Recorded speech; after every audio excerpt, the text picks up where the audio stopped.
Um, Hello. This, in theory, should actually never go out. It should actually never go out because I don't know. I don't know who this is for. I don't know who's gonna see it. I don't know. It's really annoying. Oof, I can't. I can't. Wait. I can't hear myself speak. I, and we'll do that again. But I thought it'd be cool to sort of hear myself talk the whole time. It fucking sucks. I don't know how like a Joe Rogan does it. If that's what he's listening to, maybe he's just listening to like his guests' audio, which makes a bit of sense. But as I was saying, I don't know who this is for. In theory, um, I sort of just saw like Emma Chamberlain stuff, and thought, hey, like that's cool. She kind of just makes stuff in her closet, and bada bada boom, you get it happens. But yeah, right. I'm Zach. Hello. This is my room. This is my bed. This isn't necessarily the bedding I use on my bed. And the background of the bed isn't necessarily the final image, but who really cares? Um, I just spent about 6 weeks in Lagos, um, keeping myself very busy, I'd say. I think the last time I was in Lagos was 2 years before, like 2 years ago, two Christmases ago. So Christmas 22. And at that point, I had sworn off drinking in my life to sort of like have God answer a prayer. Because, you've seen like that Jim Carrey clip where he's like, I make a sacrifice and ask God for something. And then in doing that sacrifice, you kind of like manifest it into your life with the sacrifice being the permission slip to yourself to make that happen, you know? And like, fair enough. It worked. Did you get? But at that time, I guess because I was like shrouded in so much secrecy due to the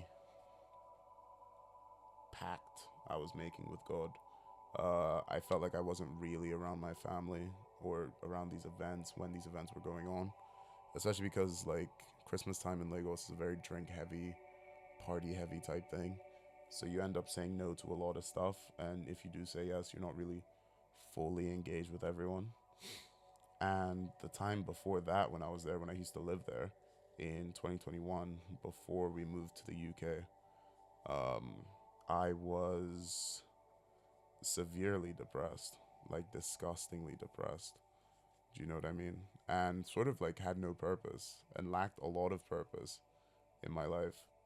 Didn't really know which way was up, didn't know sort of what I wanted to do. And even if I did know what I wanted to do, I didn't know how to go about it. I didn't know how to make any step towards doing anything. In the end, it ended up being like film school. Because I always knew I wanted to do film, like from early. Do you know what I mean? And like when I was much younger, I really wanted to be an actor. And I think I mainly wanted to be an actor because I wanted to be like genuinely loved by everyone. And at the very least, have that sort of um, not mass appeal, but like to be seen on like a big stage and to sort of like inspire other people. And I love that. I do love that. And I still kind of love that.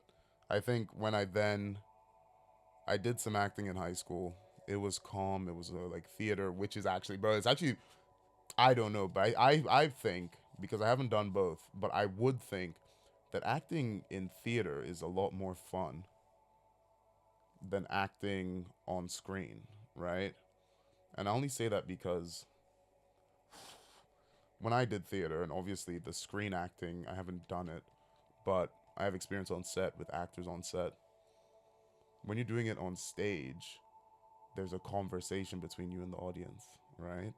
And what you sort of like forget, because keep in mind, this thing that you're watching now on stage, it's been like 6 weeks, 8 weeks, who knows, fucking 4 months of pre, where you've rehearsed the lines, you've done this, you know this, that, and the other. You've rehearsed the thing to fuck, and you've run the script to fuck, and you've run it to the ground. So like on that first day when you were reading the script, and some of the jokes were like, oh shit, that's funny as fuck.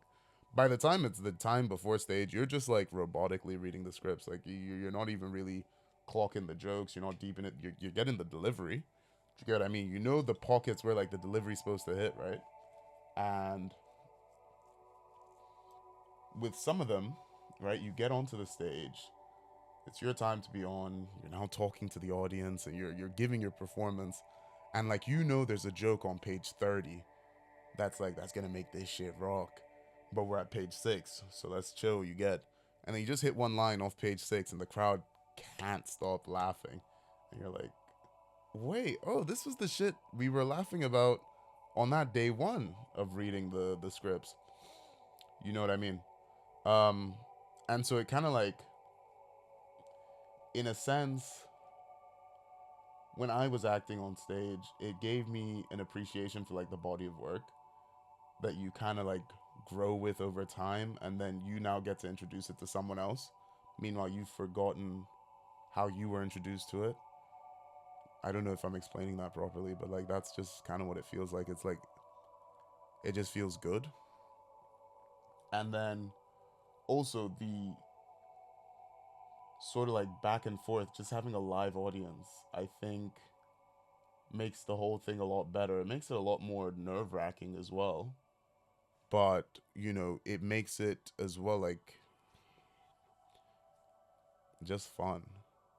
Just fun. And so, like, with something like this, where I'm recording, I think I'm going to tell myself every time, and I'm saying this as if I have a pre prepped, timeline of, oh, episode 1, episode 3, episode 4. Oh, next week we're going to talk about cows. No. Um, for my sake and my like mental health, I'm gonna say this is never going out, right? So I can actually be honest on the shit, and I can actually like talk. And if anything, it's more about therapy and mental clarity and having someone to speak to about certain things that like you don't really feel comfortable speaking to certain people about, because you always have pockets of friends, right? You have like a certain group that you can talk about metaphysics with. You have another group you can talk film with. You have another group, all you do is talk about fucking skateboarding. That's it. And another group, you just talk about drugs. Lovely. Some of them you can't really like get into a deep discussion about like, yo, what's your life been doing? What's your life been going like? How do you feel? And I feel like I can only speak for myself. All right. But like in my life, I found that more time I'm the one that people come to with problems, right? And I always feel a bit silly when I go to other people about my problems and things that are going on in my life, and sort of halfway discount myself and the issues I'm having. But at the same time, some of you niggas are shit at like listening to people. Do you get what I mean? Like when you're really going through it with someone and someone's really spilling their guts to you, you kind of have to stay a bit neutral so that they stay open to telling the story, and you have to stay a bit judgment free. Do you get? And then when I tell someone something and they hit me with one of these, like, I'm like, right, cool, I'm never talking to you again. I'm never actually going to discuss this with you ever again. This shit's done. We're finished. You get close up shop. But I always find that I'm the one helping other people with their issues. It doesn't matter if they're 6 or 16 or 26 or 46 or, you know.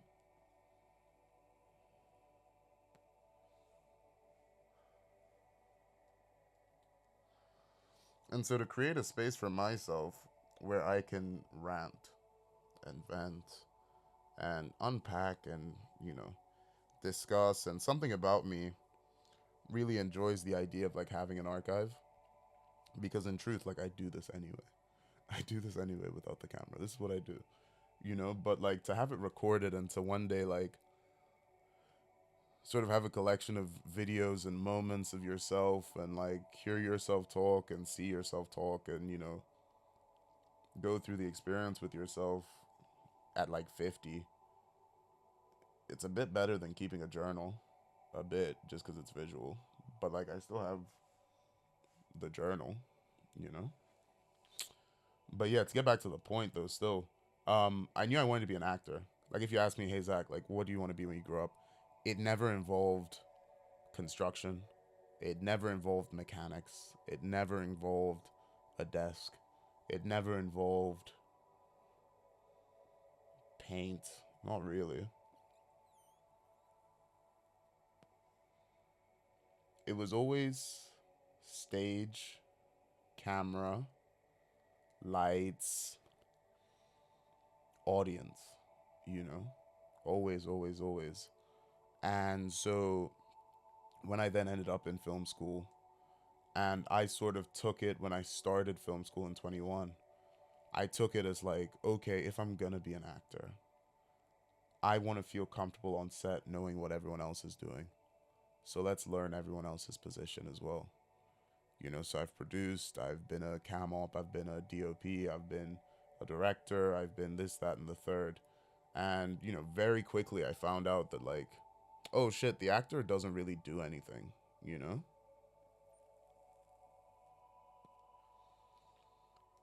In the sense that, like, they get told what to do, at least at entry level.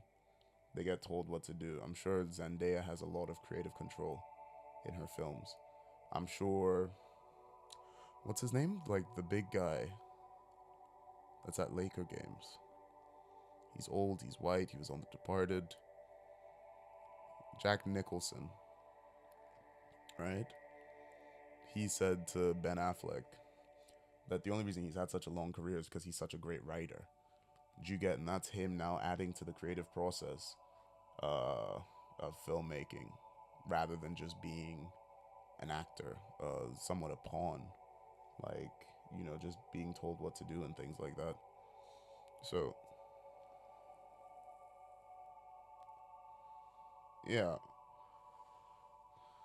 I then, produced at first and did that for a long time. Some might say too long. And, I didn't necessarily get good at producing. It's like more the business side of filmmaking, which no one really ever knows what a producer does.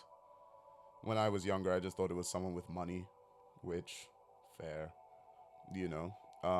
But in truth, it's like the person that brings all the physical objects that the director needs into place. And there's different like subsections, and you can have different people produce and different sort of barriers of entry in producing. So like you can have a line producer and a Zach's gonna pretend like he knows the other roles, but you get what I mean, But like if the director wants a film with on like a Battle of Normandy, the producer has to figure out where to get the horses, what location it's gonna be, uh, who's gonna shoot it, the crew, the actors, the this, the that, and like a lot of it's collaborative, but like that is the producer's job, and to me that's boring, you know.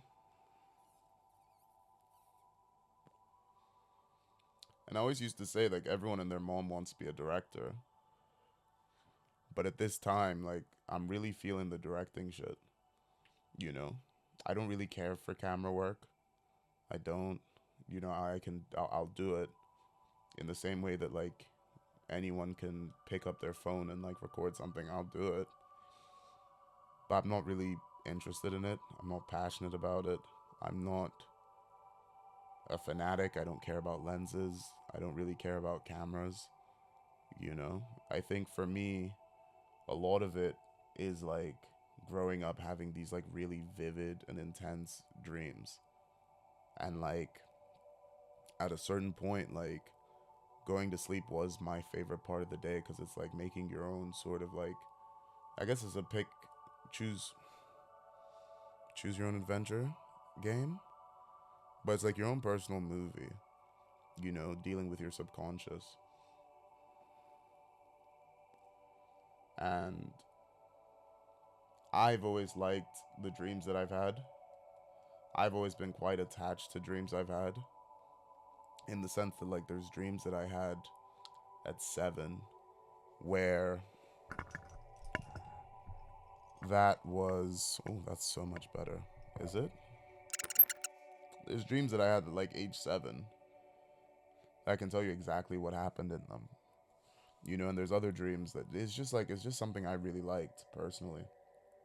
And so, I think there's something about, and tying into dreams actually, just trying tying into the imagination in general is like growing up listening to music. I've always loved music, and I've always loved specific genre of music, which is rap.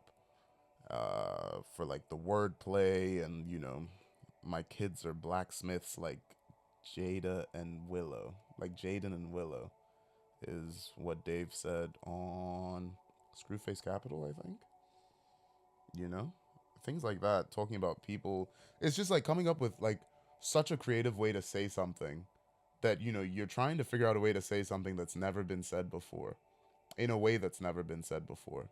You know what I mean? Like I think Lil Yachty says,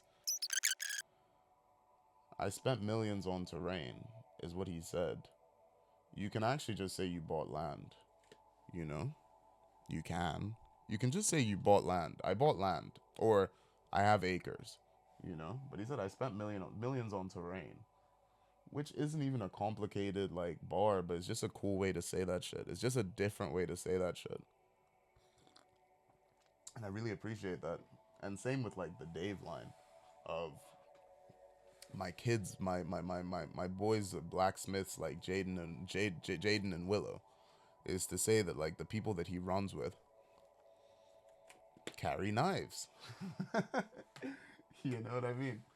Uh, yeah, and so with music, it's like I used to way before like a TikTok and just a little bit before a Vine, where you couldn't really distract yourself with media that's directly in front of your eyes, directly in front of your face.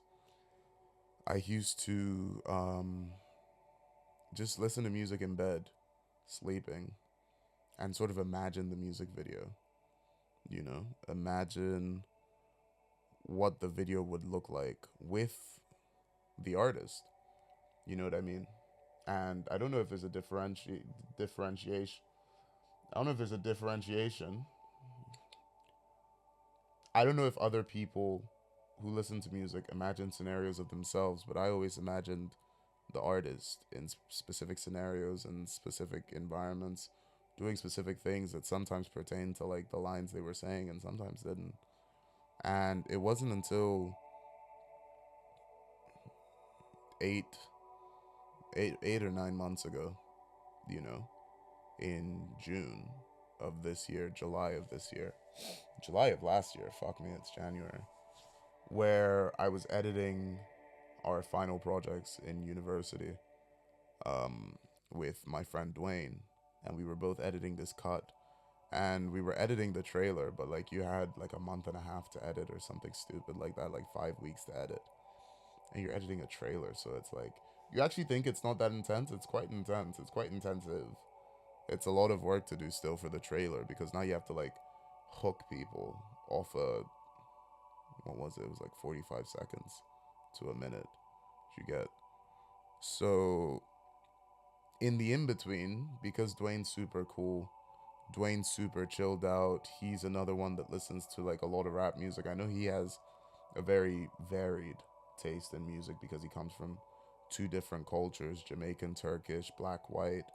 I guess not white, but his mom looks white, so type shit. But he's mixed, and so with that comes different culture and things. But he was one that really appreciated rap. And in the in between, we would just listen to music on YouTube, which obviously comes with music videos. I was like, fuck, man, I really want to. This is what I want to do. I want to make music videos. I really want to be making music videos and shit. And I found with myself that, like, it's always a step by step. It's never really a finality. I know at some point I want to make clothes. You get. I know at some point I want to design spaces. And I believe and I know that those things come with study. You get. Like, you can't just, hey, you can't just step into it and think that you're gonna blow up and take shit over and this, that, and the other. Like, you actually have to study it. You actually have to study design. You actually have to study this, that, and the other. But I know, like, these are my interests. And so, I know at some point those are things that I want to do, but as of right now, like, I'm really into the music video shit, really into it. And I want to keep progressing on that front. I don't really care for commercials or film in that matter. Like, I think I'd love to write and write scripts. But every time I've sat down to write a script, except for one, there was one script I was writing, which I always feel like I'm going to come back to. And I know I'm going to come back to it because I really like the idea. But it was a script I was writing in 2021 where genuinely I was jobless and schoolless. I'd wake up at about 5 a.m. and I have this hourglass thing that's over there. It's my mom's. Half of this stuff is my mom's. Um, yeah, most of this stuff is my mom's. And I'd flip the hourglass in the morning and say, I don't stop writing until this sand is on the other end of this glass. And I just go for it. I really whack it out without really knowing anything about story design, story structure, character building, world building, this, that, and the other. I was just going for it, or even just script writing in general. Like, I wrote a lot of like camera movements because I was writing it as I saw it rather than writing it as a writer would, which I'm still trying to think like, surely writing it as a writer, goodness, writing it as a writer would makes it so much easier because you're just writing words, characters, locations, and maybe moods, maybe. But you want to leave it as bare bones as possible so that the director that reads the script can come in and be like, oh, okay, when, on this shot, I see it as this and I see this as this. And I wonder, like, for writers, if they see their story while they write it. Because, there's that thing, and it's so weird about, like, individuality is, like, people, not people see things differently. People obviously see things differently. But, like, they say some people don't have inner dialogue. As in, there's no thinking in some people's brains, which I don't know if that's possible. It could be. But then I don't know what you're going off of in your day. And then the other one is, like, which I think this is more possible, but, like, if I say, like, think of a red apple, some people see the words red apple and then they associate that with an apple they've seen or so.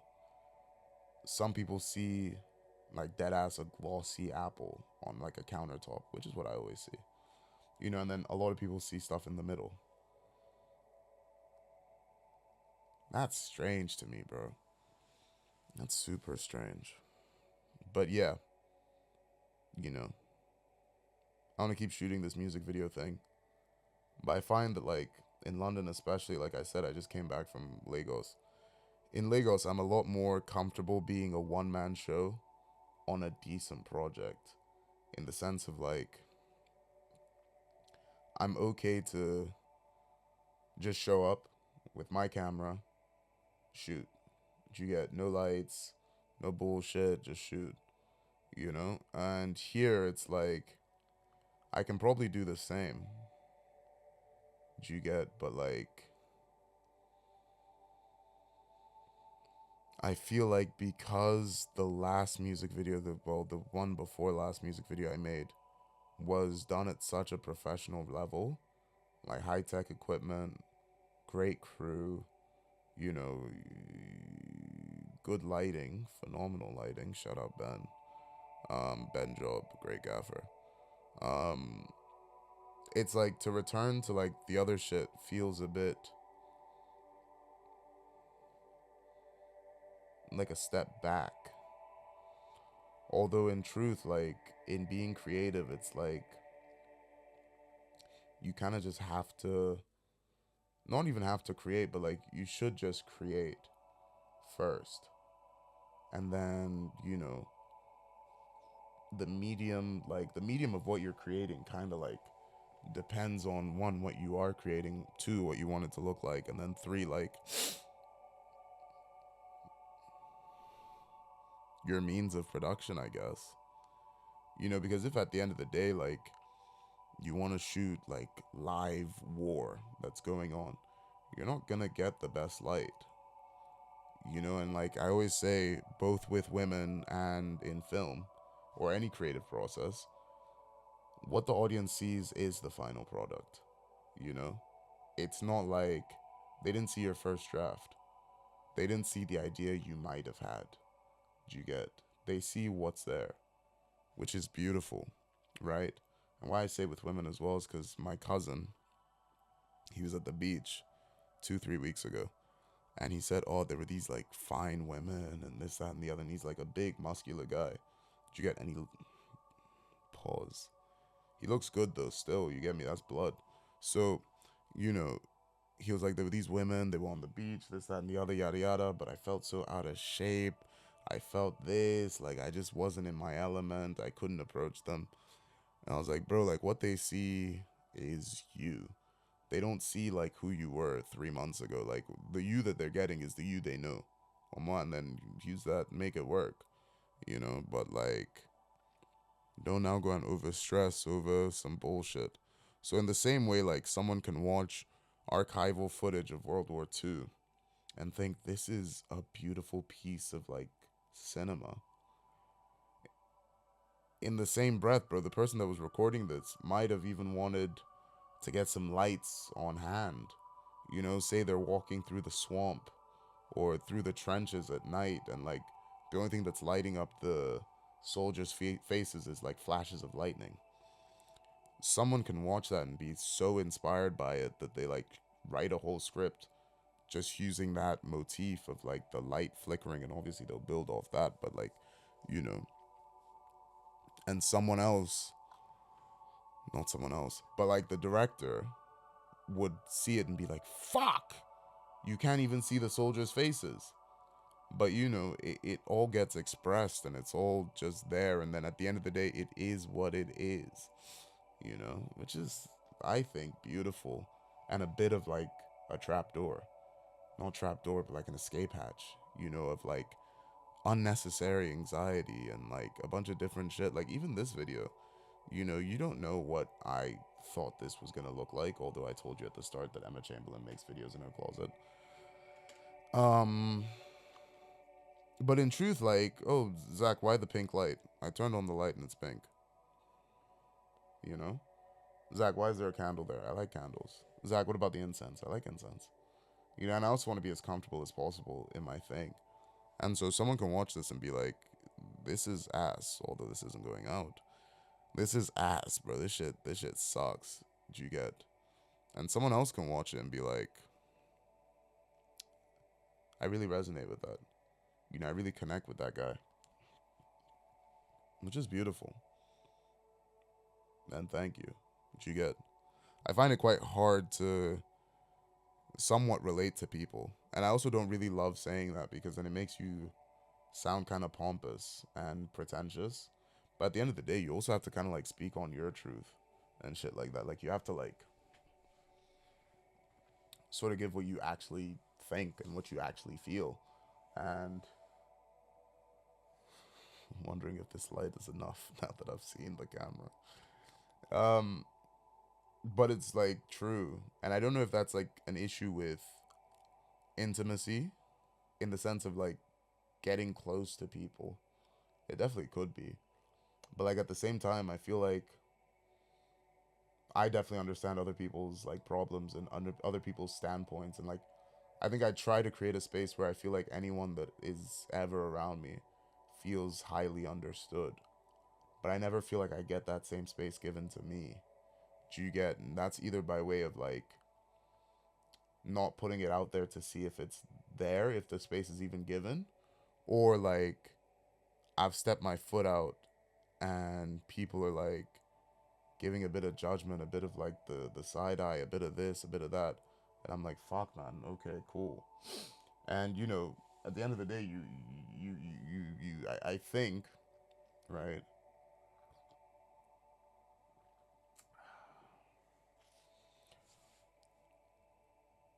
You can either look at that and say, right, well, I'm never gonna really express anything. I'm gonna put this mask on and like not not like actually be myself and like speak to people on a real like on a depth and like really talk my shit until like people get it, or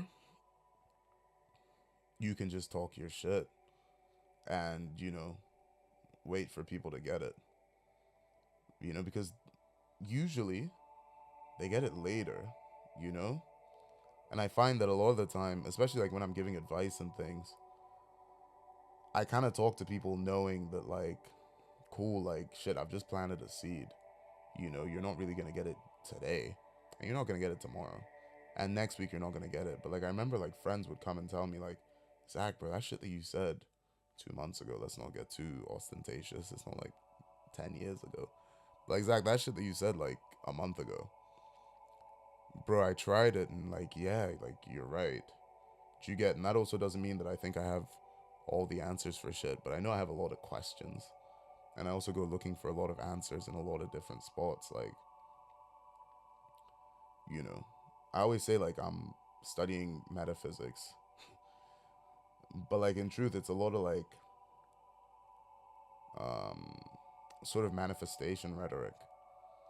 And we have these like words for things and this, that, and the other, and it comes with so many connotations of like what it means. Like like when the somewhat stereotype of like guys being approached by girls and they say, "Oh yeah, I'm into astrology," and that guy automatically going like, "Oh, whoa, fuck off," witchcraft and this, that, and the other, and like you're crazy and blah blah blah.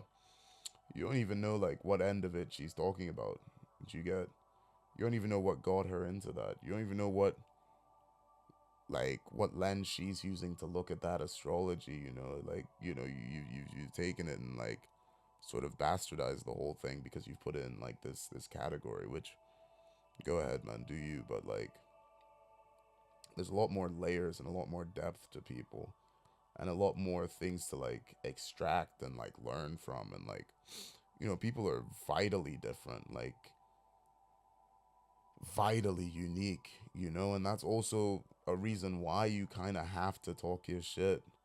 It doesn't mean you're always going to be right, but at least for your sake, like I don't know, like I don't want to be on my deathbed and like thinking, oh, I should have said this, but I also wonder what people think on their deathbed. I mean, I'll find out.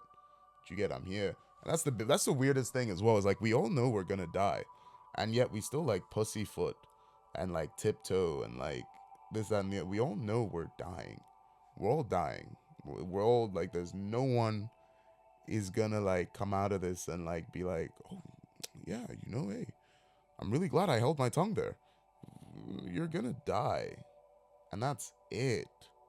That's done, as in like whether you reincarnate, whether you go to heaven, whether you do this, whether you do that, I feel like it's either okay, you die and everything's black, and not even that everything's black, it's just non-existence, right? Which I don't know is possible. I don't think it's possible to not exist, right? Because you exist. And so I don't know. I'm also not smart enough to sort of suss that out. I don't have a whiteboard. Um, and even if I did, you get what I mean? But it's either that you go into non-existence, or like we have these spirits, and the spirit lives on. But if the spirit's been living on since like the start of time, the ego that was not the ego, the persona that was Zach is like a minute fraction of the whole bulk of this soul. So it's like you're never really gonna be so attached to this life anyway. Whether you die and it's black, or you die and like you figure out, oh yeah, like that was like a follicle of hair. That life was amounted to a follicle of hair on the top of my head. And like, sure, you loved it, but like, you get, what was the point of that?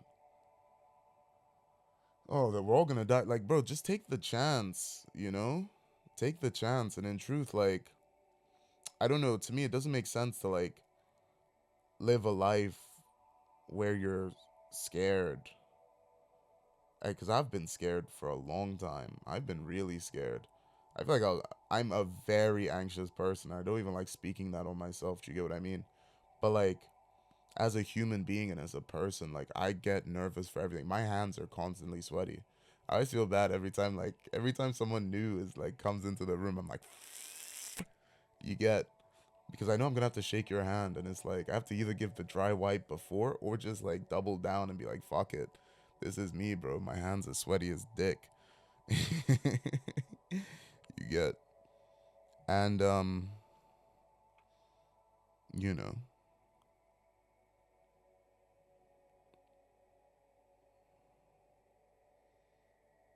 what am I talking about? But yeah, you can't really live in fear. And you shouldn't. I mean, I grew up in a very Christian household, right? And we're not throwing judgment anywhere, but like, in terms of like you believing in God as a person, if you believe in God and you believe in like the stories of God, you should be able to, off the words, you know, I can do anything through Christ who strengthens me. You can do anything, right? So why not do anything? And why not do it with no fear? And I'm saying this now, you know, while like by myself in the comfort of my own bed. Um, you get, it's obviously very different once you step outside and like you're encountered by these other figures and people and like guys and just like, you're outside and now it's a different story. But in truth, like at your core, you should be able to believe like you can do anything, and sort of take that to its limit in a sense, you know. I know at some point I want to try and do music. But you get, like, there's certain things like, and everything that's ever like attracted me has all been like through art. Like I was good in school, I was decent, and I was above average. You know, I wasn't super genius. You get, but I feel like I understood things somewhat through osmosis, at least in school. So it didn't take like I never was the type to like sit and study before a test, this, that, and the other. I was just never really that guy. Even for like an essay and this, like, but like it's also something that you can kind of use as a crutch, which is what my mom always says. She always says like, I feel like because you get things easily and like things you can kind of like sit back and relax a bit, when in truth you should be putting the pressure on. She didn't say that, but that's what she said, but she didn't say it like that. And it's like, yeah, I mean, I get you, but I was never like some super student. I just got things, and like I always forget what I'm talking about consistently. But in any case, it's good to voice your opinion and good to voice like what you're saying and like do it without the thought of like judgment and like go after shit and oh, that I like music. Yeah, I'd like to go after music. But like genuinely like go for things, you know? Go for things. And if you believe in God, you can believe that you're an abundant spirit.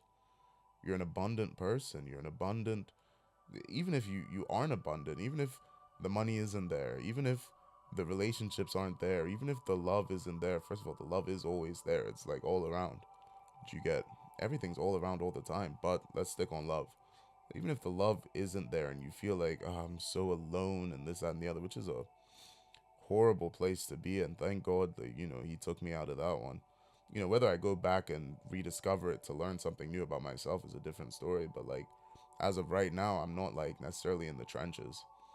You get, despite like today and yesterday feeling, Yella, come with me, feeling rather, despite today and yesterday feeling rather boring, like there's still a lot like going on that's good, and there's things like I'm aspiring to, and like with that contrast of working in Lagos and London, like in London I feel like you feel so alone and so like separate from everyone, especially like where I live. Like I live far out, you know. I'm not like 2 hours out. I can still say I live in London, but like, kinda, you know.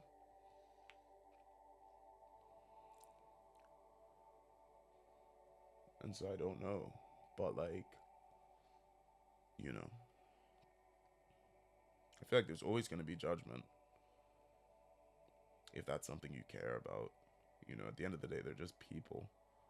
Even if they touch the pinnacles of success, like there's lots to learn from people all the time. But they are just people, you know? And you kind of like figure out, just find your way, you know? Find your way and try and do shit that you love. And that's definitely not going to resonate with everyone. Definitely not. You know, because everyone comes from like so many different backgrounds. And even after the backgrounds, like everyone, like on TikTok, everyone's For You page is different. You get, everyone's For You page is different. And it's the same with life. Like the information you're getting on a day-to-day basis is completely different. So like the people that resonate with what I'm saying, like they probably have a similar For You page that I do. You get, which is good. You know, it's good. But like, there's a lot of people that are like growing up in a very like traditional and very material world, which is fine. You know, it's just not me. Not even like it's not for me. It's not me. You know, I'm not the type to really get a present and be like, yo, thank you. Oh my God, I like this object. Not really. You know, if anything, it's like experiences are great. People are phenomenal. You know, I really like people. I really like watching and studying people and like getting an understanding of where someone's coming from is super like fascinating to me. I think I really study like if I'm in a relationship, I really study the women I'm with, you know, and really get into that side of things.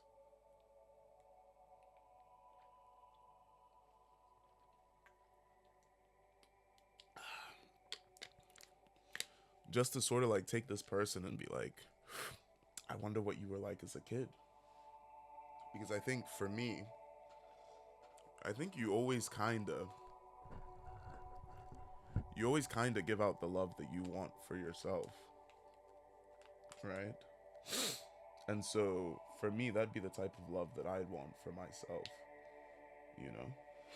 We thank God.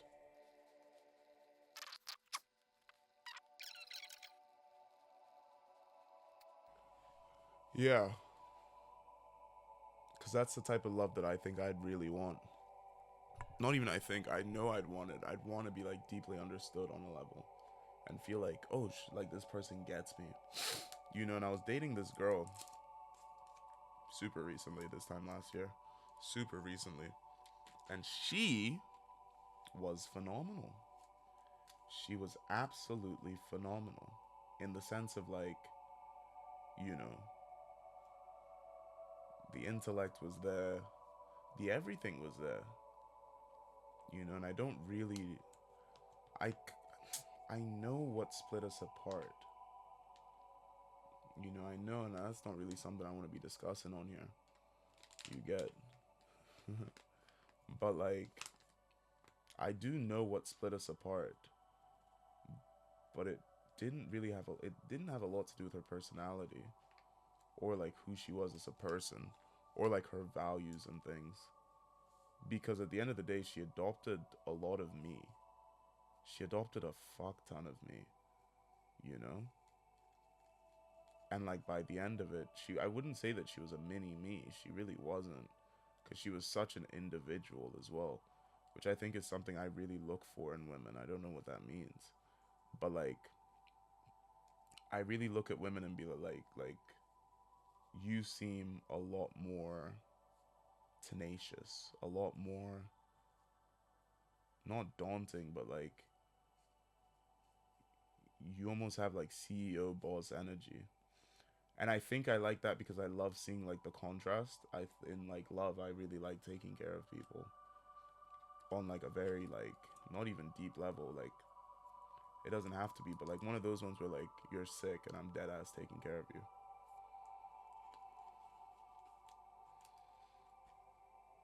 I love that. So like seeing like this sort of like CEO boss become so soft and so open and so vulnerable and so this, that, and the other, and sort of get that other side of like this human being, to me is very attractive.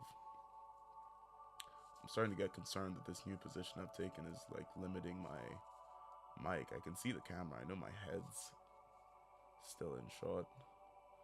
You get, but you know, I really look for that type of woman where it's like you got your own shit going on, and I like that.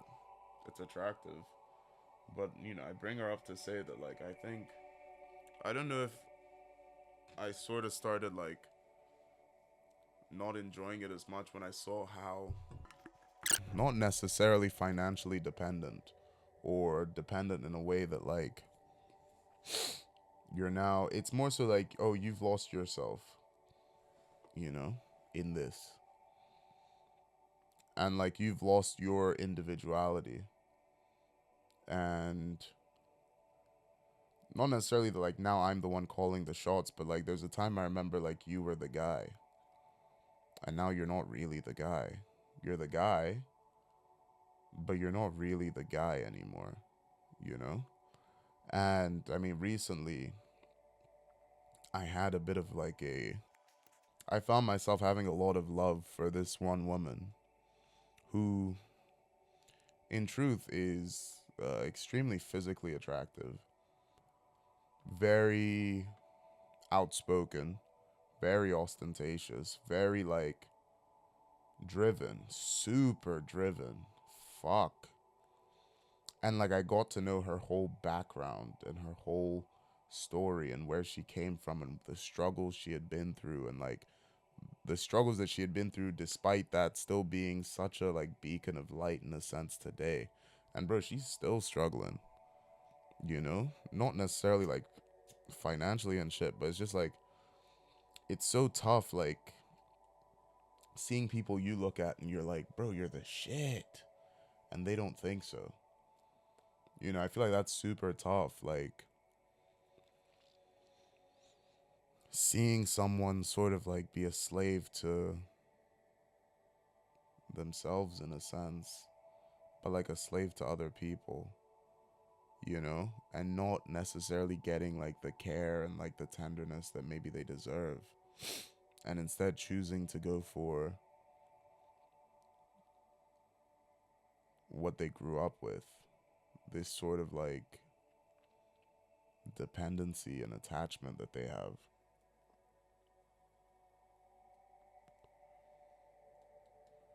And she's cool as shit. You know, she's cool type shit, but like I think definitely the level of like infatuation and attachment that I came into it with, which is something I thank God for. But like the level of attachment that I went into it with was stemming from a lot of my own trauma and my own like sense of like worth and finding my sense of self-worth in women. Whereas like, you know, I should know from the get-go that like I'm valuable enough to be chased because I am, you know. It's not a case of like fake it till you make it. No, bro, like every human is valuable of being chased. It's just if they see that in themselves, in truth, you know, because you don't have to be the prettiest fuck to really be magnetic. You just have to believe that you're the shit, you know? And comparison will kill that completely.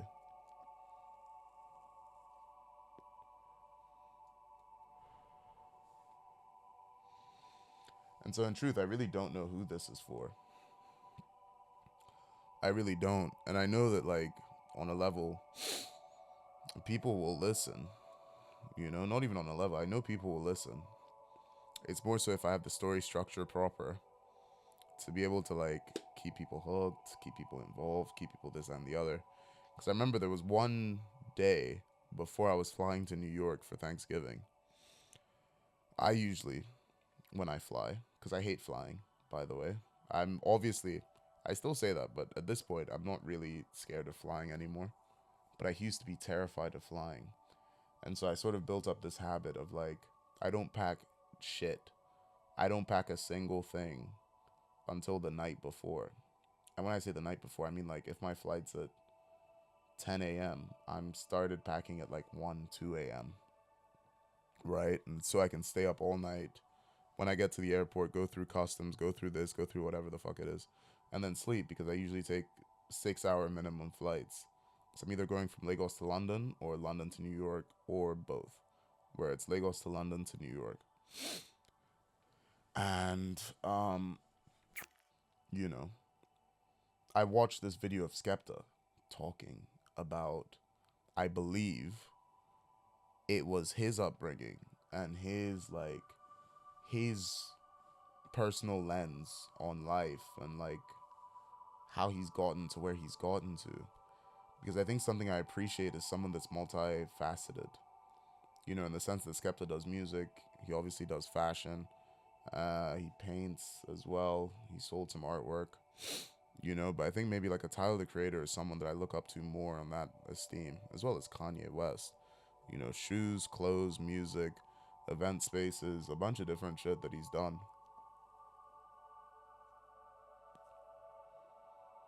Tyler the Creator, same thing, but add film. You know, I think I don't want to say true artistry, but like more like true creativity in the sense that like, oh, I'm not a rapper, you know, I'm a guy that's really creatively talented and that's also pushing themselves to be more creatively talented. You know, like a Virgil Abloh, I really look up to. But I think him I look up to more because of the fashion, not necessarily the pieces, but I think all these guys I look up to because of their mentality. You know, I don't really care about what they've done in a sense. It's more about like their mentality, and like I really resonate with those mentalities of like, hey, I do this and I do this and I do this and I do this and I do this, and I haven't really put a label on myself to say that like this is all I can do. Because once you put that label on you, you've stunted your self growth. You've stunted yourself, period. You know?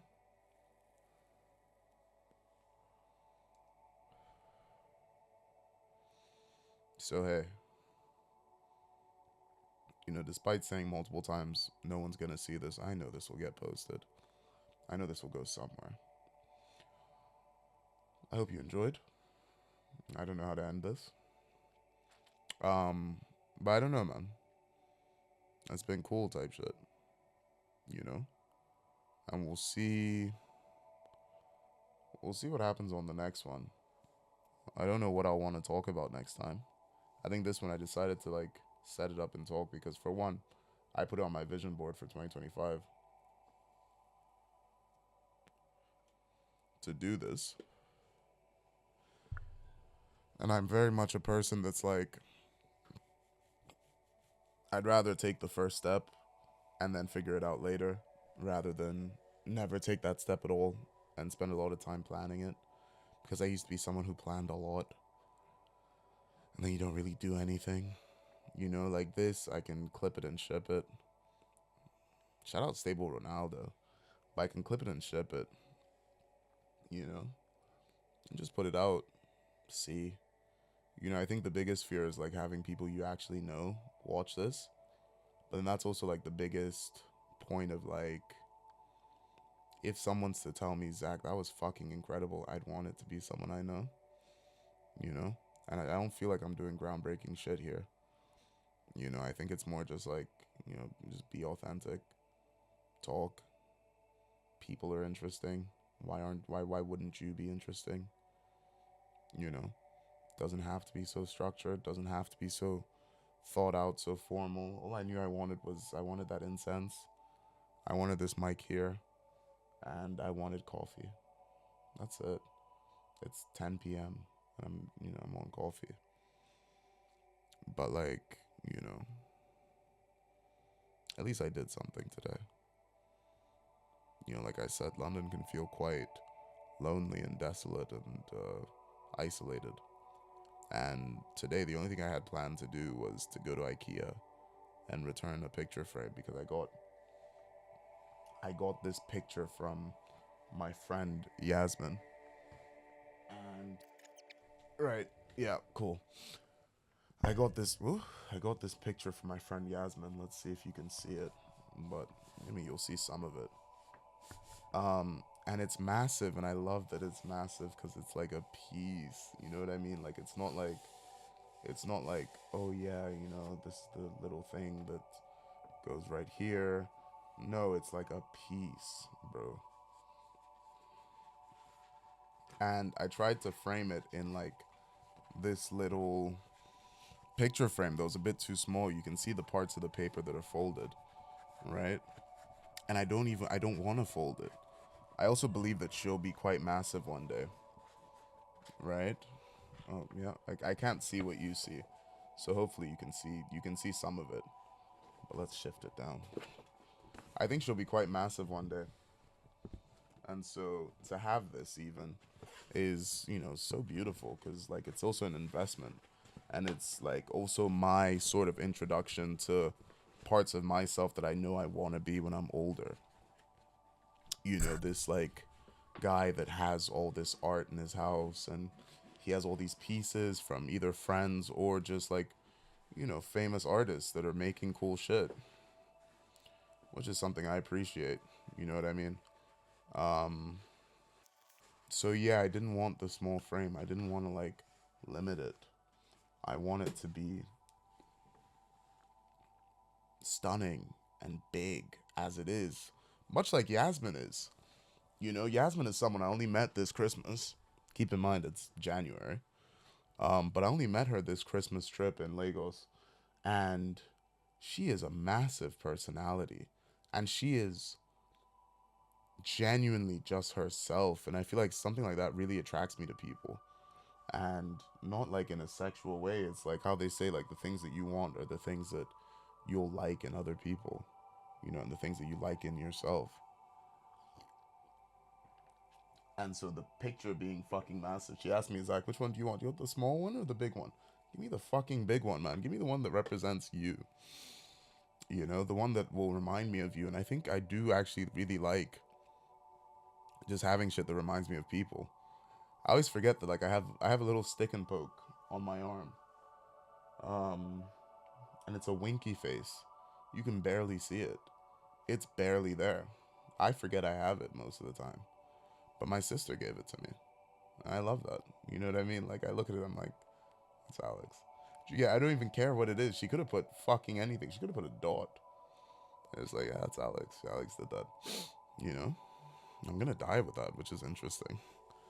I'd love to get more. We were supposed to do a lot more over this Christmas season, but I'd left the stick and poke here. I don't know where it is even. It's not even my stick and poke. But you get so much shit isn't mine. Some a friend from uni gave it to me for a shoot I was doing last February, so like 11 months ago. And she's just never asked for it back. I was like, hey, let me know when you need this back, and she just never really said anything, I guess.